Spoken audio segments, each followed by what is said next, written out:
प्रभुं प्राणनाथं विभुं विश्वनाथं जगन्नाथनाथं सदानन्दभाजम् भवद्भव्यभूतेश्वरं भूतनाथं शिवं शङ्करं शम्भुमीशानमीडे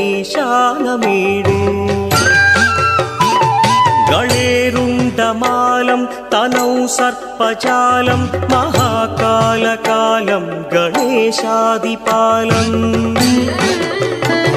जटाजूटगङ्गोत्तरं गैर्विशिष्यं शिवं शङ्करं शम्भुमीशानमीडे मुदामाकरं मण्डनं मण्डयन्तं महामण्डलं भस्मभूषाधरं